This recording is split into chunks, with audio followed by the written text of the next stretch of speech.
ভারতবর্ষের বুকে মোগল সূর্যাস্ত হয়েছে কয়েক শত বছর হয়ে গেল। এককালের প্রতাপশালী মোগলরা আজ আর ভারতের বুকে জীবিত নেই। পৃথিবী খ্যাত সম্রাট বাবর, হুমায়ুন ও শাহজাহান, আওরঙ্গজেব, আকবরদের বিশাল সাম্রাজ্যের কালের বিবর্তনে বিলীন হয়ে গেছে। তবে মোগল সাম্রাজ্যের পতন হলো তাদের যে কীর্তিগুলো রয়েছে, তাদের যে স্থাপনাগুলো রয়েছে তা এখনও ভারতবর্ষে রয়ে গেছে। তেমনি একটি অনন্য অসাধারণ স্থাপত্য হলো দিল্লির জামে মসজিদ।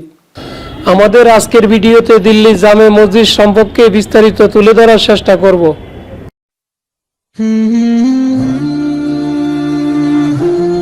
ভারতের রাজধানীর কেন্দ্রস্থল পুরনো দিল্লিতে অবস্থিত দিল্লি জামে মসজিদটি। দিল্লি জামে মসজিদ ভারতের সর্ববৃহৎ মসজিদগুলোর মধ্যে অন্যতম। এই মসজিদটি মার্বেল এবং বেলে পাথর দিয়ে তৈরি। তৎকালীন শাহজাহানবাদ, যা বর্তমান পুরাতন দিল্লি শহরের সম্রাট শাহজাহানের নির্দেশে 1646 সালে নির্মাণ কাজ শুরু হয় দিল্লি জামে মসজিদের।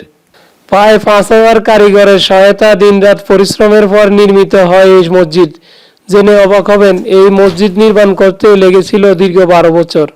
মসজিদে প্রবেশের জন্য নির্মিত হয়েছে 3টি নান্দনিক প্রবেশদ্বার। প্রতিটি প্রবেশদ্বার দিয়ে প্রবেশের সময় আপনাকে পাড়ি দিতে হবে গড়ে 35টি সিঁড়ি, কারণ মসজিদটির ভূমি থেকে প্রায় 30 ফুট উচ্চতা নির্মিত হয়েছে। উঁচু ভূমিতে নির্মাণের কারণে অনেক দূর থেকে মসজিদটির কাঠামো চোখে পড়ে।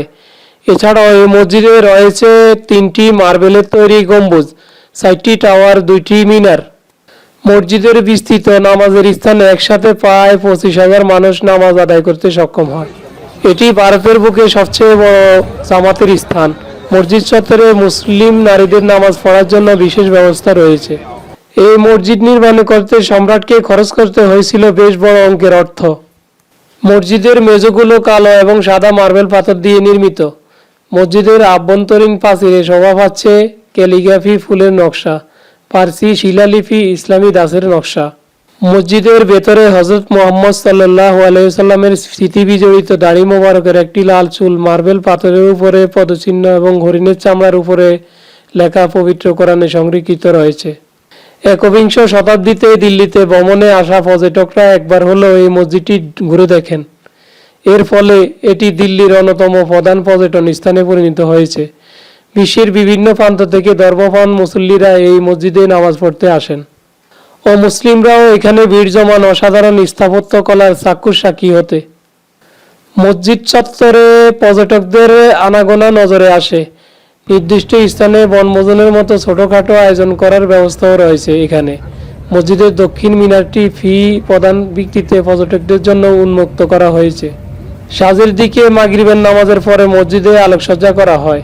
এই আলোকসজ্জা দেখার জন্য অনেকেই মসজিদে আসেন। আজকের ভিডিওটি এ পর্যন্তই। ভিডিওটি শেষ করার আগে বলে রাখি, এমন সব মজার ভিডিও পেতে অবশ্যই আমাদের চ্যানেলটি সাবস্ক্রাইব করে নোটিফিকেশন বেল আইকনটি ক্লিক করে রাখবেন। ধন্যবাদ।